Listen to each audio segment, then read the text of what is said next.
అమ్మా నమస్తే అమ్మా. నమస్తే. బాగున్నారా? బాగున్నామ్మా. ఏం పేరమ్మా మీ పేరు? రాజేశ్వరమ్మ. రాజేశ్వరి అమ్మ. ఎంతమంది ఉంటారు ఇంట్లో?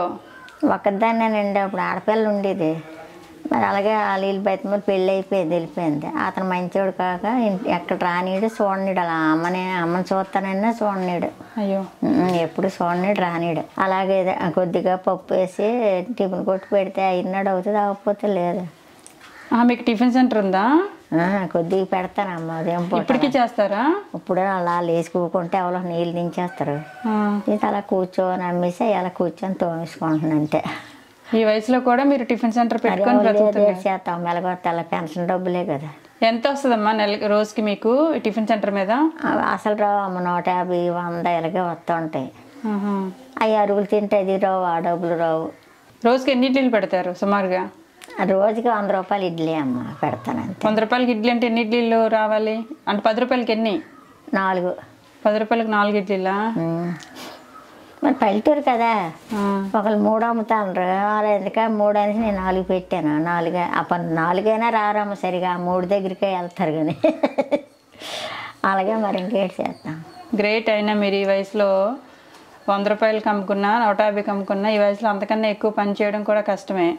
చేయలేమమ్మ, అంతేనమ్మ. అలాగా ఇంకా నీళ్ళు తెచ్చుకోక, నీళ్ళు కొలాయి దగ్గర ఉంటే ఎవరో తెచ్చేస్తూ ఉంటారు. సుమారుగా ఎంత వయసు ఉండొచ్చమ్మా మీకు? 80, 70, 80 దాటి ఉంటాయి. 80 దాటి ఉంటారు. మా అమ్మ, నీ ఇడ్లీలు రహస్యం నాకు చెప్తావా? 4 ఇడ్లీలు పడతావు కదా 10 రూపాయలకి.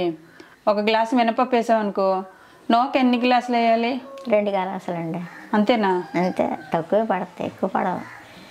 ఈ నోకైతే కొన్ని నోకైతే 2 గ్లాసులు పడతాయి. మనం బియ్యం విసురుకుంటాం కదా, ఆ బియ్యం అయితే 1.5 పడతాయి. నువ్వు ఏది వేస్తావు మరి? కొన్ని నోక వేస్తానండి. కొన్ని నోకనే వేస్తావు. 2 వేస్తే మరి నీకు బిజినెస్ ఎలా నడుస్తుంది అమ్మ? 1/4 కేజీ వేస్తే 1/2 కేజీ నోక వేస్తానండి, సరిపోద్ది. అలాగే ఉండిపోతే ఒక చుట్టూ ఉండిపోతాయి అమ్మ, బేరం ఉండదు.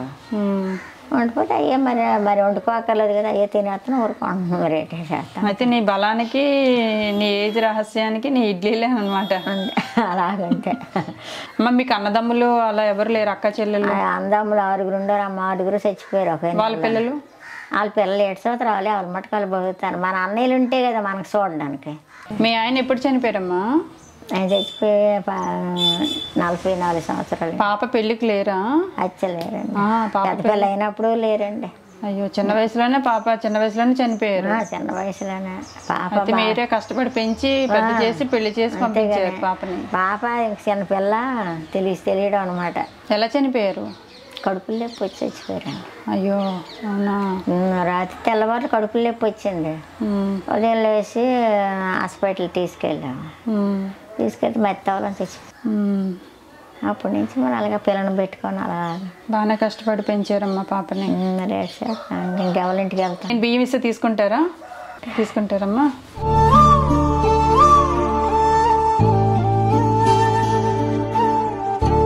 బామ్మగారు, అవన్నీ కిరాణా సామాన్లు.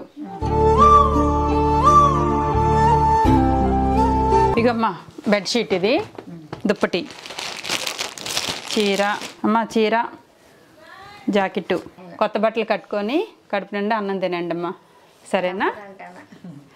ఇక ఖర్చులు కూడా డబ్బులు ఉంటాయి కాబట్టి ఖర్చులు కూడా డబ్బులు తీసుకోండి.